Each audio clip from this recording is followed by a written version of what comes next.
Sixth history term 1ல் lesson 4 தான் பார்க்க போகிறோம். ஸோ தமிழ்நாட்டின் பண்டைய நகரங்கள் ஓகேவா. ஸோ இதில் இம்பார்ட்டன்ட்னு பார்த்தீங்க அப்படின்னா இதுலேருந்து தான் ஸ்டார்ட் ஆகும். உலகின் மிக தொன்மையான நாகரிகம் மெசப்படோமியா நாகரிகம். இது 6500 ஆண்டுகளுக்கு முற்பட்டது. ஸோ இது நேற்றுக்கே பார்த்துருப்போம்.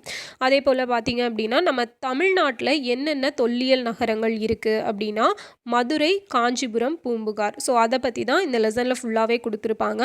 பூம்புகார் அப்படிங்கிறது பார்த்தீங்கன்னா இங்கே தான் கோவலனும் கண்ணகியும் பிறந்திருப்பாங்க. அண்ட் இது ஒரு துறைமுக நகரம். ஸோ இதில் ஏற்றுமதி இறக்குமதி இந்த மாதிரியான வேலைகள் எல்லாம் நடந்திருக்கும். ஸோ துறைமுக நகரமானனால இந்த பூம்புகார் எங்கே இருக்குது அப்படின்னா வங்காள விரிகுடா கடலின் கரையில் அமைந்துள்ளது. காவிரி ஆறு கடலோடு கலக்கும் இடத்தில் தற்போதைய மயிலாடுதுறைக்கு அருகே அமைந்திருக்குது. ஸோ இதெல்லாம் ஸ்டேட்மெண்ட் கொஸ்டின்ஸில் கேட்பாங்க. அடுத்தது பாருங்க பூம்புகார் துறைமுகம். ஸோ இதுக்கு இன்னொரு பெயர் என்னன்னா காவிரி பூம்பட்டினம் அப்படிங்கிறது தான். ஸோ இது சங்ககால சோழ அரசின் துறைமுகம். யாரோட துறைமுகம்? சோழ அரசின். ஸோ நீங்கள் அந்த மேப் ஞாபகம் வச்சுக்கிட்டீங்க அப்படின்னா இதெல்லாம் ஈஸியாக இருக்கும். ஸோ சேரர்கள் அப்படின்னா வெஸ்டர்ன் சைடு வருவாங்க. சோழர்கள் அண்ட் பாண்டியாஸ் ரெண்டு பேருமே ஈஸ்டர்ன் சைட்ஸ் தான் இருப்பாங்க. ஸோ சோழாஸ் மேலே இருப்பாங்க அண்ட் பாண்டியாஸ் சதர்ன் ரீஜியனில் இருப்பாங்க. ஓகேவா. அடுத்தது பாருங்கள் பூம்புகார் துறைமுகத்தில் சீரும் சிறப்புமாக நடந்த வாணிகம் பற்றி எதிலெல்லாம் குறிப்பிட்டிருப்பாங்கன்னா பட்டினப்பாலையிலும் இரட்டை காப்பிய நூல்களான சிலப்பதிகாரம் மணிமேகலையிலையும் குறிப்பிட்டிருப்பாங்க. ஸோ பட்டினப்பாலையோட ஆசிரியர் யார்?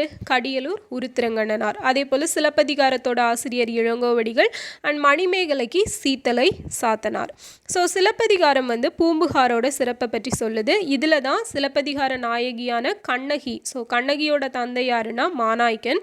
ஸோ மாநாய்க்கனோட பொருள் பெருங்கடல் வணிகன். அதே போல் அதோட நாயகன் யார்? கோவலன். கோவலனோட தந்தை மாசாத்துவன். மாசாத்துவன் அப்படின்னா பெருவணிகன் அப்படிங்கிறது. ஸோ இவங்க ரெண்டு பேருமே ஒரு வணிகர்கள் தான் இல்லையா. ஸோ அதனால இங்கே பெருவணிகர் பெருங்கடல் வணிகர்கள் எல்லாம் அதிகமாக நிறைந்த பகுதியாக தான் இந்த பூம்புகார் அப்படிங்கிறத இதில் இருந்தே தெரிஞ்சுக்கலான்னு சொல்லியிருப்பாங்க.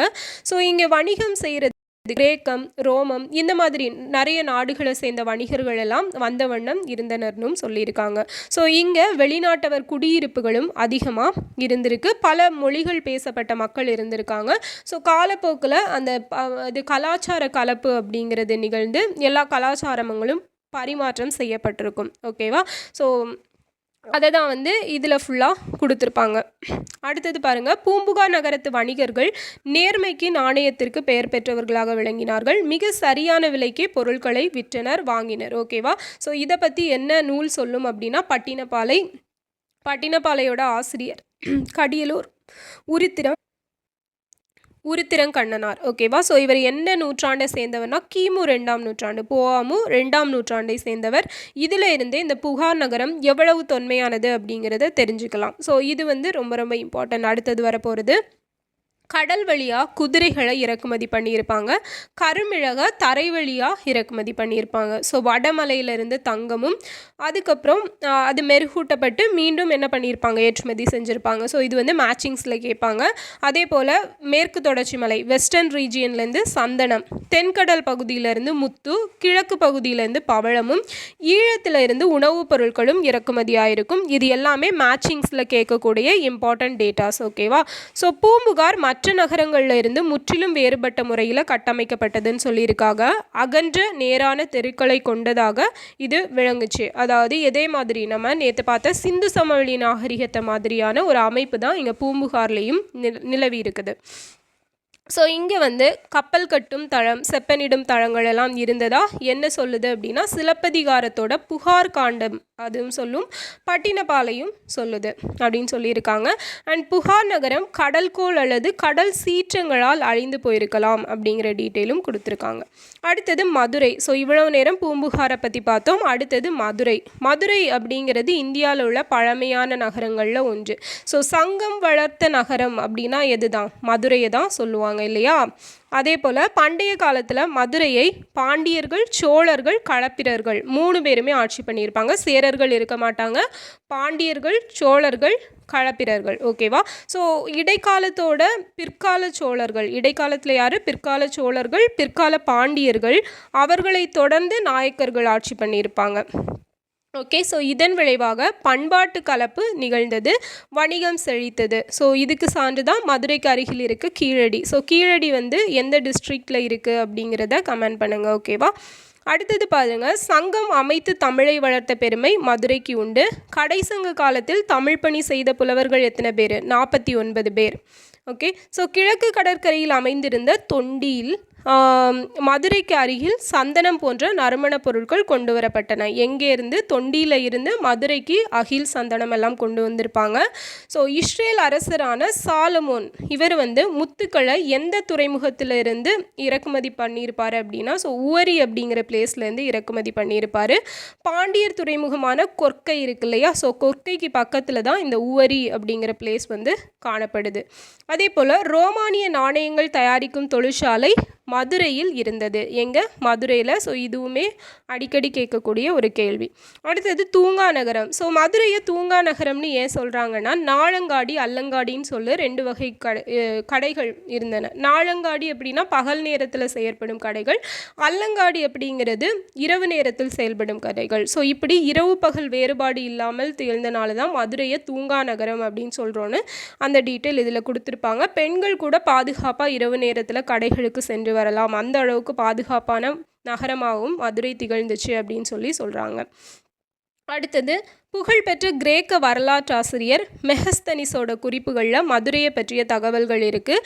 மௌரிய வம்ச அரசனான சந்திரகுப்தரின் அமைச்சரான சாணக்கியர், யார்? சாணக்கியர் வந்து மதுரையை பற்றி தன்னோட அர்த்த சாஸ்திரத்தில் கூறியிருக்காரு. அப்போ அர்த்த சாஸ்திரத்தோட ஆசிரியர் யார் அப்படின்னா சாணக்கியர். அவர் எந்த அரசனோட அமைச்சர் அப்படின்னா சந்திரகுப்த மௌரியரோட அமைச்சர். ஓகேவா. ஸோ இதுலேயே ஒரு 3 கொஸ்டின் இருக்குது. அடுத்தது மதுரை நகரை சுற்றிலும் இருந்த அகழியில் யானைகள் கூட செல்லும் அளவுக்கு எவ்வளோ ஒரு அகலமான சுரங்கப்பாதைகள் இருந்தது, அந்த அளவுக்கு சிறப்புற்று திகழ்ந்ததாக சொல்கிறாங்க. அடுத்தது காஞ்சி. ஸோ 2 பார்த்துட்டோம், பூம்புகார் பற்றியும் பார்த்துருக்கோம், மதுரை பற்றியும் பார்த்துருக்கோம். அடுத்தது காஞ்சிபுரம். ஸோ காஞ்சிபுரம் வந்து கல்வி நகரம் அப்படின்னு சொல்லுவாங்க.